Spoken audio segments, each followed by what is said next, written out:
अलबेले किस्सों की दास्तां के सिलसिले शुरू हुए, बनके कहानियां कहानियां।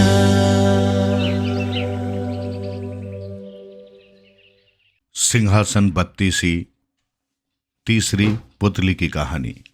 सावधान राजा भोज, मैं सिंहासन से जुड़ी हुई रतिबाला हूं। मुझसे पहले जिन दो पुतलियों ने महाराज विक्रमादित्य की गाथा का वर्णन किया है, वो तो उनके जीवन का एक अंश मात्र है। अगर तू मेरी गाथा को सुने बगैर इस सिंहासन पर बैठेगा तो तेरे राज्य और तेरे परिवार का अनिष्ट हो जाएगा। अपने इस विनाश का जिम्मेदार भी स्वयं तू होगा। इसलिए मेरी गाथा को ध्यान से सुन और इस सिंहासन पर विराजमान होने का विचार अपने मन से त्याग दे। तीसरी पुतली रतिबाला चेतावनी देते हुए बोली। कुछ देर खामोश रहने के बाद रतिबाला ने कहना प्रारंभ किया। एक दिन की बात है, राजा विक्रम एक नदी के किनारे बैठा संगीत का आनंद ले रहा था। उसके साथ उसके विशिष्ट साथी थे एवं सैनिकों का एक जत्था उसकी सुरक्षा हेतु उसके चारों ओर फैला हुआ था। अचानक विक्रम को किसी के चीखने की आवाज सुनाई दी।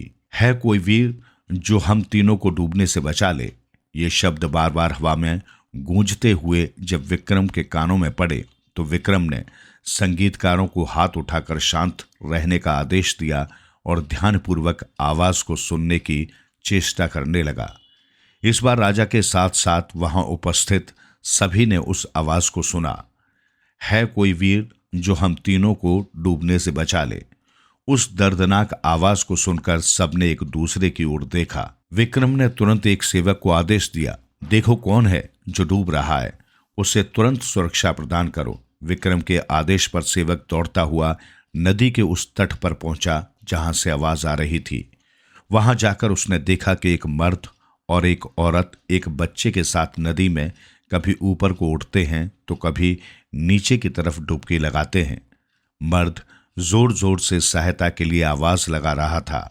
उसकी आवाज को सुनकर सेवक ने जोर से पूछा, तुम कौन हो और इस नदी में किस लिए डूब रहे हो?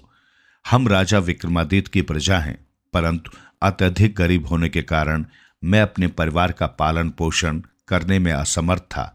इसलिए मैं अपनी पत्नी व बच्चों के साथ इस नदी में कूद गया।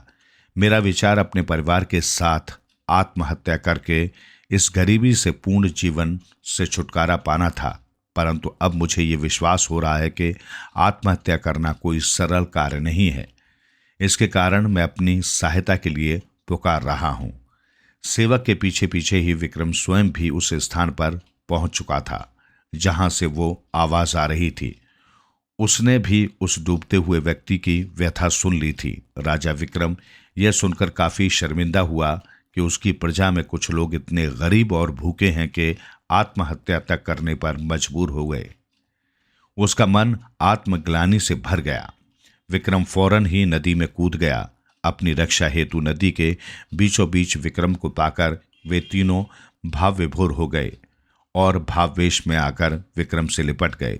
अब विक्रम को लगा कि अगर वे तीनों उससे इसी तरह लिपटे रहे तो वो उन्हें वहां से नहीं निकाल सकेगा और स्वयं भी उनके साथ डूब जाएगा।